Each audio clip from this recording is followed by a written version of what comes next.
Hi all! Kamusta mga kasarap?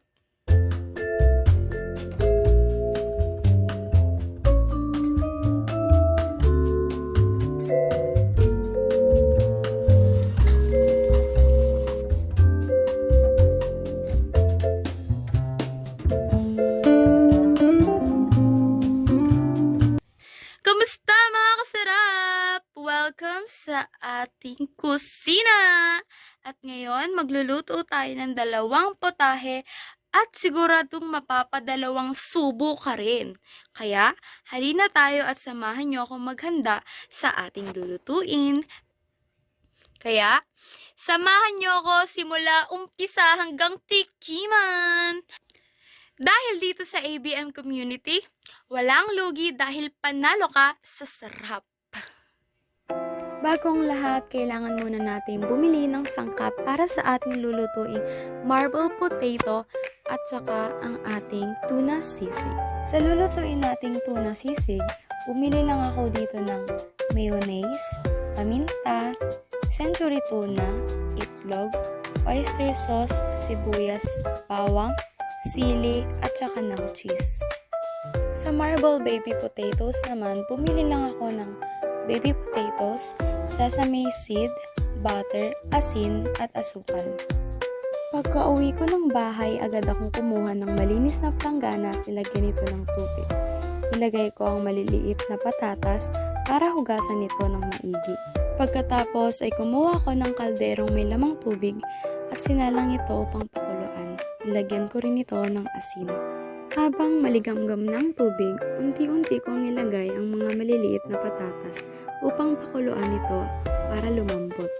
Pagkatapos pakuluan at lumambot ang patatas, kumuha ako ng malinis na lalagyan para ilagay ito rito. Sa kawali naman, naglagay lang ako ng butter at nilagay na ang mga patatas. Agad ko ding sinunod ang toyo. Pagkatapos, hinayaan ko lang kumulo ang sarsa at hinalo ng maigi para lumapot ito. Sinalin ko lang ang patatas at nilagyan ng sesame seed. Pagkatapos, ang sunod na lulutuin naman natin ang tuna sisig. Naghiwa at nagbalat lang ako ng sibuyas at saka ng bawang. Hiniwa ko lang ito sa tamang laki.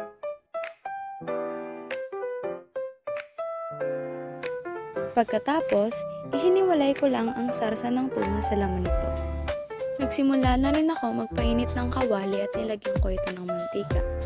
Ginisa kong una ang sibuyas at sinurod ang bawang. Pagkatapos, hinalo ko lang ito ng maigi. Nang makita kong luto na ang sibuyas bawang, agad ko din isinunod ang century tuna. Hinalo ko lang rin ito at nilagyan ng oyster sauce. Hinalo ko lang ulit ng maigi at nilagyan ko ito ng sili. Pagkatapos gumawa ako ng maliit na bilog at nilagay ko ang itlog. Pagkatapos nilagyan ko lang ito ng kaunting Eden cheese para mas maging creamy at mas malasa. Pagkatapos niyan, sinalin ko lang sa malinis na lalagyan ang nalutong sisig. One eternity later.